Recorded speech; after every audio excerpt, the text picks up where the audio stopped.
Ανάψτε φωτιές, ετοιμάστε σκάρες και σούβλες. μαζέψτε την παρέα σας. Είμαστε η αδερφή Μαλιόρα, είμαι ο Γιώργος. Κι εγώ Ανδρέας. Μαζί σχεδιάσαμε και κατασκευάζουμε τις ψισταριές Άμπερκιου. Αλλά μας αρέσει το ψήσιμο και καλή παρέα. Μέσα από το κανάλι μας μοιραζόμαστε μαζί σας συνταγές αλλά και τεχνικές για ψήσιμο και μαγείρεμα. Καλά ψησίματα σε όλους. Καλά ψησίματα λοιπόν και από μένα.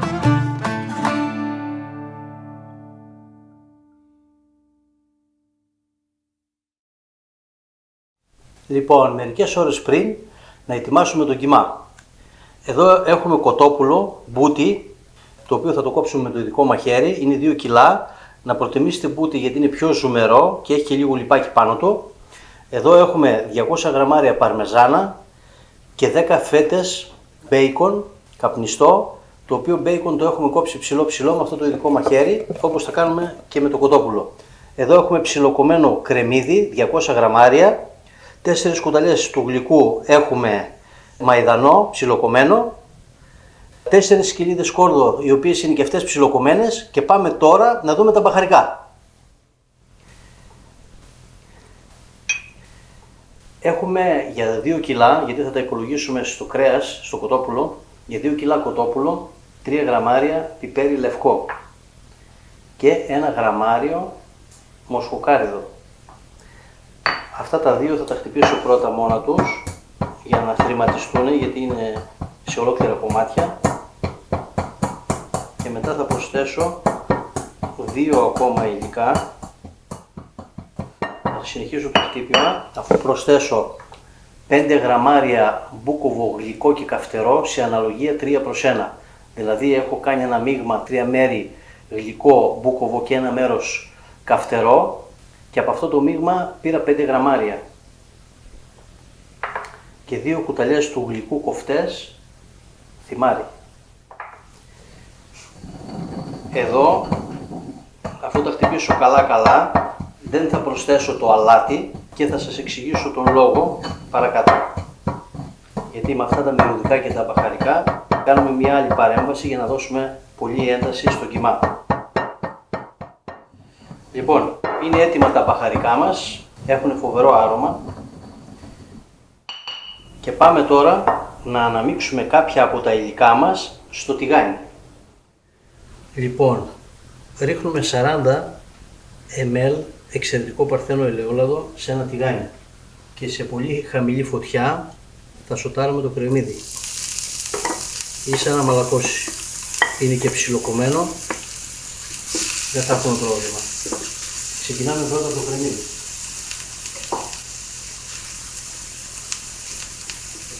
Βλέπετε έχω βάλει πολύ σιγανή φωτιά.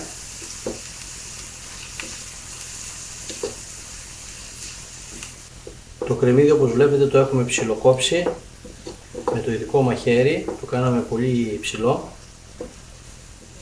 και θα το αφήσουμε να μαραθεί εδώ μαζί με το λάδι. Αφού μαραθεί αρκετά το κρεμμυδάκι μας,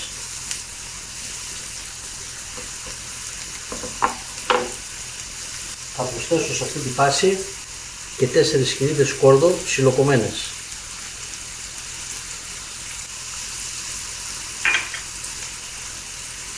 Ξανακατεύουμε και αυτές εδώ. Δεν θέλουμε να ξανθύνουμε το κρεμμύδι, απλά να το μαράνουμε. Είναι σημαντικό, δεν θα το κάψουμε δηλαδή.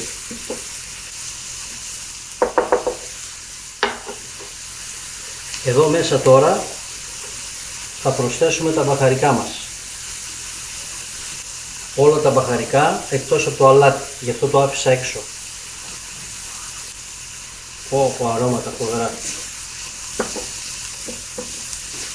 Έτσι αρωματίζουμε το λάδι, δίνουμε ιδιαίτερη ένταση στο κρεμμύδι και στο σκόρδο.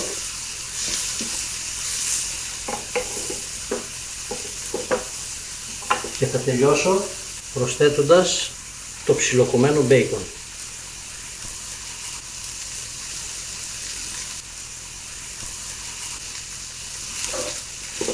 Λίγο να πάρει και το μπέικον και σβήνουμε. Χαμηλώνουμε την ένταση στο ελάχιστο. Έτσι. Δεν θέλουμε περισσότερο. Ευωδιάζουν τα μυρωδικά και το μπέικον. Είμαστε έτοιμοι, σβήνουμε, το κρατάμε σε ένα πιάτο μέχρι να κρυώσει τελείως. Θα το αφήσουμε να κρυώσει τελείως, δεν θα το προσθέσουμε όπως είναι.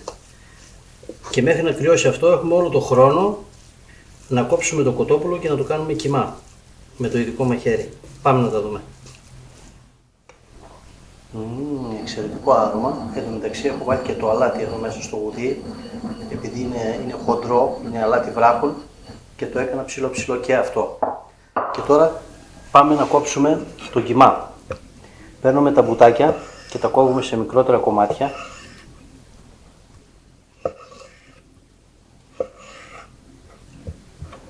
Έτσι. Για να μπορέσουμε πιο εύκολα με το ειδικό μαχαίρι να τα τιμαχίσουμε και να τα κάνουμε κιμά. Είναι ο καλύτερος τρόπος που μπορείτε να κάνετε κιμά, βακίζοντας το κρέας, γιατί έτσι δεν το ταλαιπωρούμε και ειδικά το κρέας του κοτόπουλου είναι πάρα πολύ μαλακό και εύθραυστο και ταλαιπωρείται πάρα πολύ στη μηχανή του κιμά. Γι' αυτό να το περνάτε μία φορά στη μηχανή του κιμά και όχι δύο. Εμείς δεν περνάμε σχεδόν καμιά δεύτερη φορά τα κρέατα. Λοιπόν, ξεκινάμε με αυτή την ποσότητα να κάνουμε το πρώτο μας κόψιμο. Είναι πολύ εύκολο. Το κόβουμε κατά αυτόν τον τρόπο. Δηλαδή βάζοντας δύναμη εδώ και πέφτοντας με ορμή, δηλαδή το πίσω μέρος. Στο πίσω μέρος κόβουμε. Δεν θα το κάνουμε τραβάλα. Δεν είναι αυτός ο σωστός τρόπος, είναι αυτός.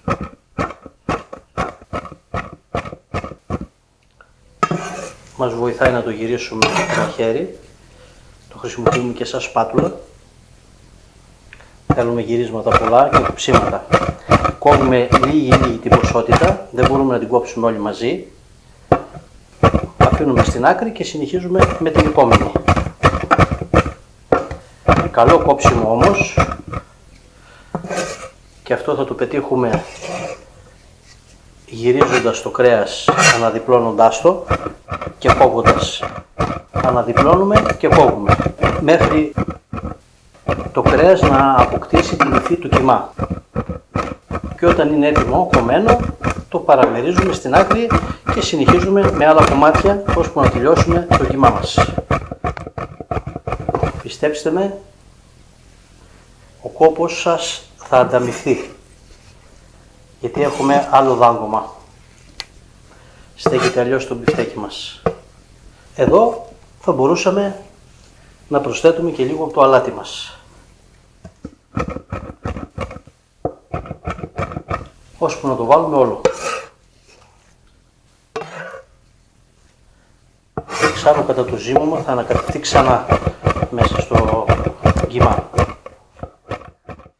Λοιπόν, μετά από πολλών κόπων και βασάνων, έτοιμος ο κιμάς. Με πάρα πολύ ωραία υφή. Πιστεύω ότι θα κάνω μοναδικά μπιφτέκια. Είναι η πρώτη φορά που κάνω μπιφτέκι κοτόπουλο με αυτόν τον τρόπο. Και θα ξεκινήσω με τα αυγά. 2 αυγουλάκια.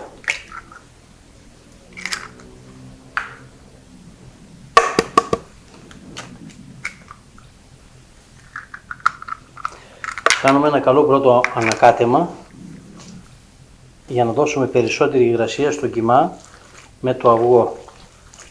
Έχω βάλει πετσέτα κάτω από το γυάλινο για να μην μας γλιστράει το ταψάκι και πετσέτα και κάτω από το ξύλο να είναι σταθερά. Πετσέτες οι οποίες μετά πάνε για πλύσιμο. Εννοείται. Κοιτάξτε, τώρα έχουμε έναν πολύ υδαρό κιμά.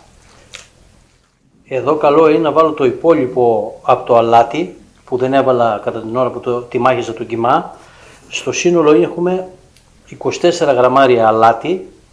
Δεν βάλαμε πάρα πολύ αλάτι γιατί έχουμε και το μπέικον αλλά και την παρμεζάνα που θα μας δώσουν και αυτά αλμυρή γεύση.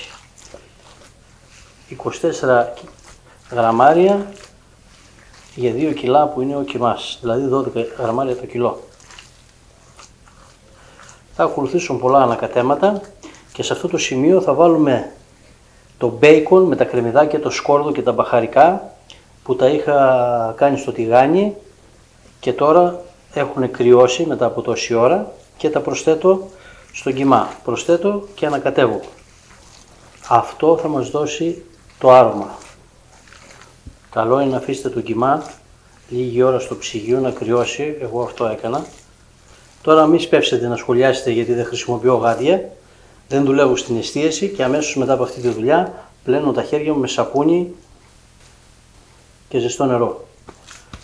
Τα γάντια είναι περισσότερο για ευκολία στους σεφ για να μην πλένουν συνέχεια τα χέρια τους, να αλλάζουν συνέχεια γάντια. Δηλαδή φεύγοντας από αυτή την εργασία ο σεφ βγάζει τα γάντια και θα πιάσει την ντομάτα να την κόψει σαλάτα ή θα πιάσει κάτι άλλο νοπό. Εξάλλου δεν μου αρέσει η μυρωδιά που έχουν τα γάντια, η πλαστικίλα αυτή, υδρώνουν και τα χέρια μου και με ενοχλεί πάρα πολύ. Έτσι το απολαμβάνω. Εδώ τώρα θα προσθέσουμε την παρμεζάνα, 200 γραμμάρια όπως είπαμε.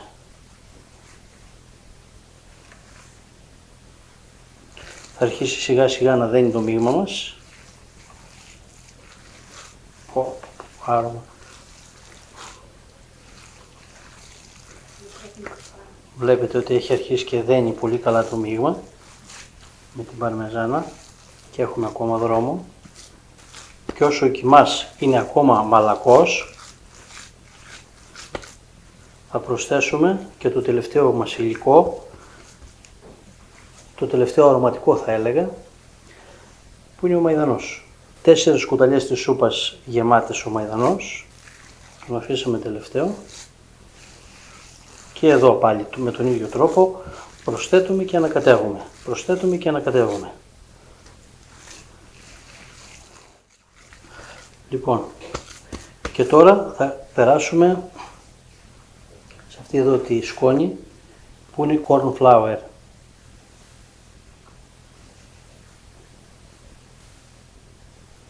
...30 γραμμάρια.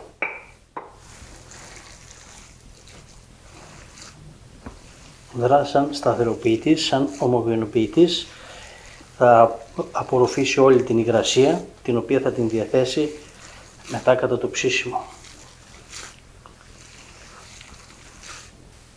Εδώ για να μην κολλάνε τα χέρια, καλό είναι να τα βρέχουμε με νερό. Βλέπετε.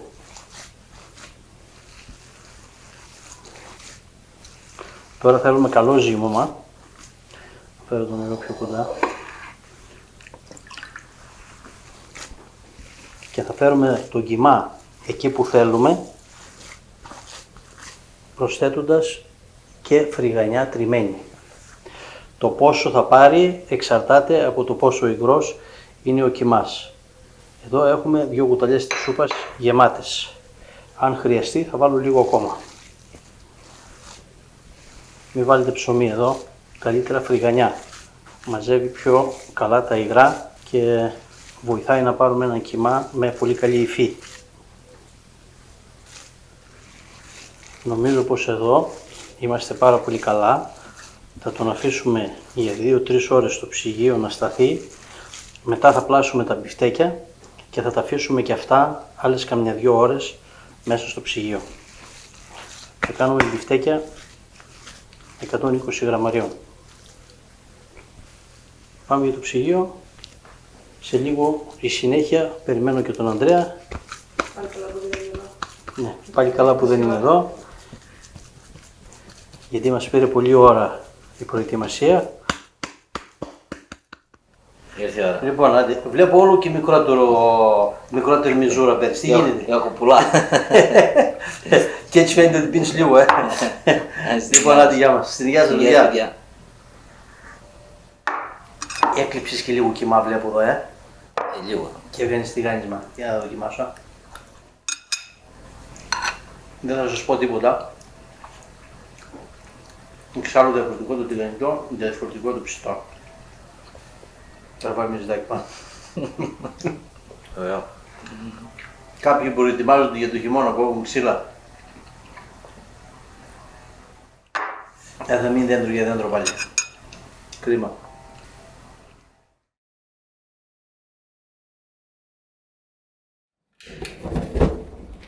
Ανάψαμε τα κάρβουνα με προσανάματα που βάλαμε στην κορυφή, γιατί τα κάρβουνα ανάβουν ανάποδα, όπως έχουμε πει πάρα πολλές φορές, από πάνω προς τα κάτω. Εύκολα, γρήγορα και χωρίς καπνό. Η φωτιά είναι πάρα πολύ δυνατή και εμείς τα μπιφτέκια μας τα ψήνουμε σε μέτρια προς χαμηλή φωτιά. Γι' αυτό σταχτώνουμε. Είναι ο καλύτερος τρόπος για να ελέγξουμε τη θερμότητα που εκπέμπουν τα κάρβουνα. Στάχτη, θέλουμε κι άλλο. Εδώ έχουμε κοσκινήσει στάχτη από το προηγούμενο ψήσιμο και σταχτώνουμε τα κάρβουνα. Έτσι, εκτός από το ότι ελέγχουμε τη θερμότητα που εκπέμπουν τα κάρβουνα, θα κρατήσουν τα κάρβουνα και για περισσότερο χρόνο. Εμείς τα βάζουμε από πριν στη σχάρα έτοιμα, γιατί ένα από τα μυστικά για να μην μας κολλάνε τα μπιφτέκια πάνω στη σχάρα όταν είναι ανοξίδωτη, καλό είναι να τα ψήνουμε σε κρύα σχάρα. Και έτσι τα ετοιμάζουμε από πριν, τα βάζουμε με τη σειρά πάνω στη σχάρα και τώρα είμαστε έτοιμοι να κάνουμε την επόμενη κίνηση για να μην μας κολλάνε τα μπιφτέκια. Απλά τα παραμερίζουμε ελαφρώς. Έχουμε κάνει 4 στρόγγυλα μπιφτέκια για να κάνουμε με πιτούλες τα ιδιόμορφα μπέργκερ και τα υπόλοιπα τα κάναμε σε μακρόστενο, στο αγαπημένο μας μέγεθος δηλαδή, επειδή αξιοποιούμε καλύτερα τη σχάρα και γυρίζουν πιο εύκολα γιατί τα πιάνουμε πιο εύκολα με τη τσιμπίδα. Λοιπόν, επίσης μπορείτε να τα μετακινείτε και με αυτόν τον τρόπο, έτσι, πάνω στη σχάρα, ώσπου να κάνουμε τα πρώτα 2 γυρίσματα. Μετά δεν υπάρχει πρόβλημα. Καλό είναι να κάνουμε το πρώτο μας γύρισμα. Το μπιφτέκι κοτόπουλο είναι το πιο δύσκολο στο ψήσιμο. Είναι η υφή του κιμά λίγο παράξενη.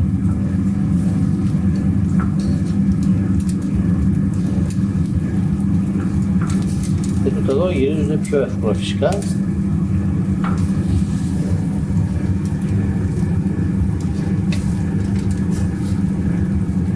Γιατί μπορούμε και τα πιάνουμε με αυτόν τον τρόπο με τη λαβίδα. Τα άλλα κανονικά θέλουν σπάτουλα, τα στρόγγυλα. Έτσι. Έγινε το πρώτο γύρισμα που είναι και το δυσκολότερο από όλα, ειδικά είπαμε για μπιφτέκια κοτόπουλο. Έτσι ακριβώς όπως σας δείχνει ο Ανδρέας. Συνεχόμενα γυρίσματα και παραμέρισμα στα μπιφτέκια, τα αλλάζουμε θέση.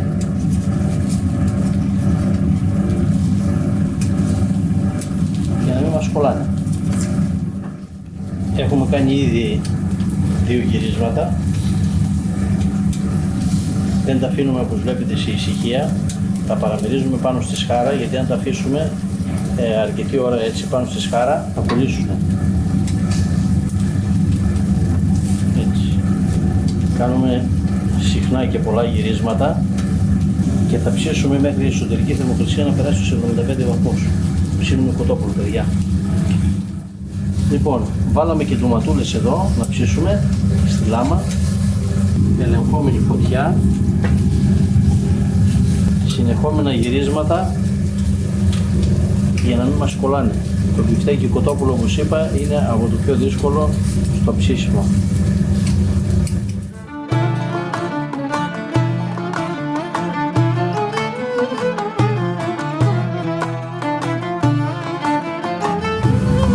Ελέγχουμε κιόλας ποια θέλουν γύρισμα τώρα, να συμβαδίζουν η πάνω πλευρά με την κάτω. Μην έχουμε προβάδισμα της μιας ή της άλλης. Τώρα τα γυρίσματα γίνονται κατόπιν ελέγχου και έχει να κάνει με τη φωτιά που έχουμε στο συγκεκριμένο σημείο που βρίσκεται το κάθε μπιφτέκι.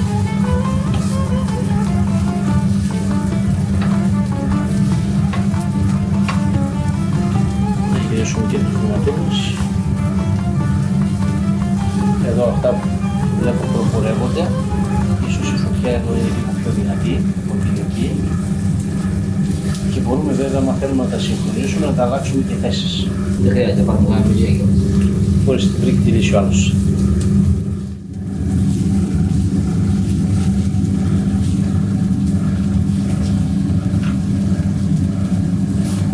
Προσοχή στο ψήσιμο. τρέξιμο να μην τα στεγνώσουμε. Εδώ είμαστε στους 71 βαθμούς.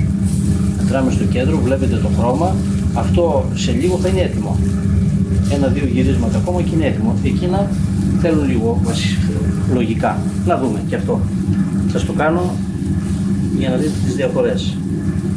Βλέπετε εδώ είμαστε στους 65 βαθμούς. 10 βαθμούς πίσω. Αυτό είναι έτοιμο για να βγει. Έτσι πρέπει να είναι το χρώμα του και θερμοκρασία από 75 βαθμούς και πάνω. Βγάζουμε σιγά σιγά και πάμε για το σερβίρισμα. Που να ψηθούν όλα τα μπιφτεκάκια, βάλαμε και πιτούλες. Εδώ πάνω στο κάρβουνο.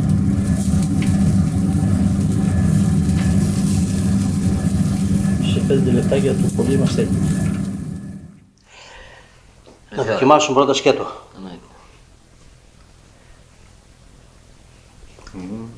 Εγώ θα δείξω το πόσο ζουμερό είναι, καίει πολύ.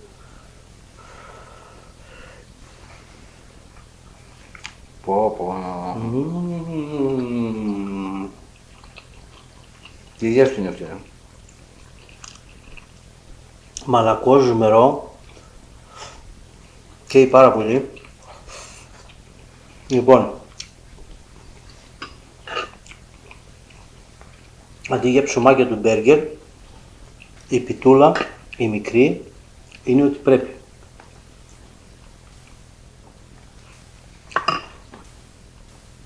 Λοιπόν, εδώ πέρα πάνω θα παρκάρουμε μια ντοματούλα,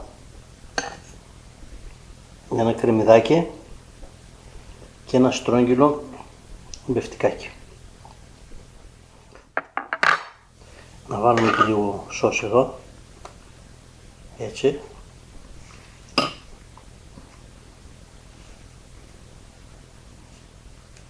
Εσύ τρως από αυτό. Φτιάξε άλλη.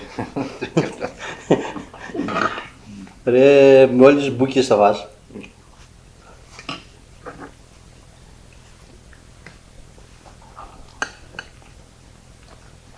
Ούψ. Πω. Η σως είναι πολύ δυνατή. Για τη σως θα δείτε τώρα πώς την κάνουμε. Την έχουμε ξαναφτιάξει, αλλά είναι με μια μικρή παραλλαγή. Δείτε την σας παρακαλώ.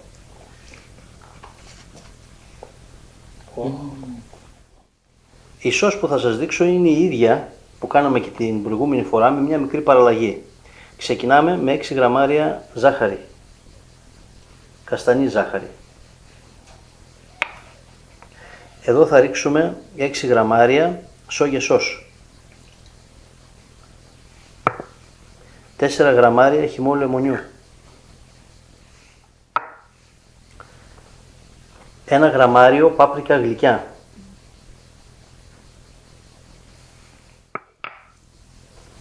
1/2 γραμμάριο πάπρικα καυτερή. 2 γραμμάρια σκόρδο λιωμένο.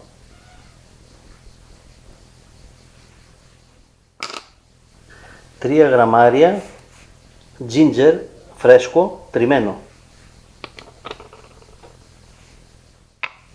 Λοιπόν, όλα αυτά θα τα ανακατέψουμε καλά μέσα εδώ στο ποτηράκι. Βασικά θέλουμε να λιώσει η ζάχαρη. Γι' αυτό ανακατέψτε το καλά και θα σας δείξω τι θα κάνουμε στη συνέχεια. Τώρα, όλο αυτό το περιεχόμενο του ποτηριού θα το σουρώσουμε μέσα από πολύ λεπτό ραγιστήρι και θα πάρουμε μόνο το ζουμί. Θα το πιέσουμε εδώ καλά να βγει όλο το ζουμάκι. Κάναμε δηλαδή ένα εκχύλισμα. Αφού το πιέσουμε καλά να πάρουμε όλο το υγρό, τότε θα το προσθέσουμε σε 200 γραμμάρια μαγιονέζα και θα ανακατέψουμε καλά να ενσωματωθεί το υγρό με τη μαγιονέζα. Δώσαμε λίγο ένταση βάζοντας καυτερή πάπρικα.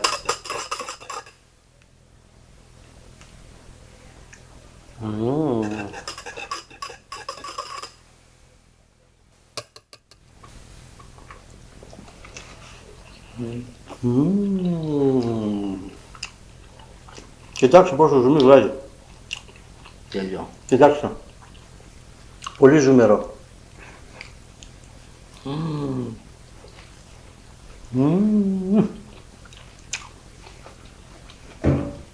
Να πεις και ξεγεύσκε. Μόνο τα χέρια τρως. Δεν έχω.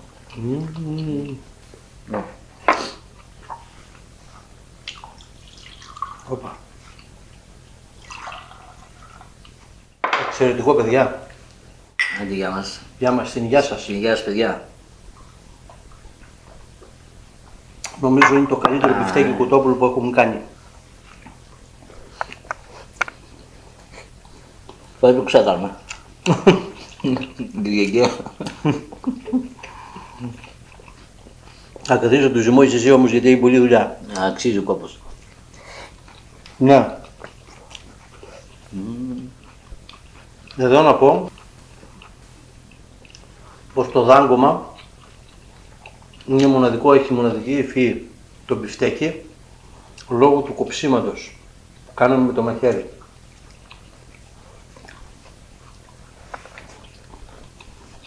Δικαιώ με άλλο. Δικαιούς εγώ μάνα έχουν κι άλλες πίτες. Λοιπόν, εδώ θα σας αφήσουμε και θα σας ευχηθούμε καλά ψησίματα. Και πάντα με καλή παρέα. Γιατί το ψήσιμο είναι η επικοινωνία.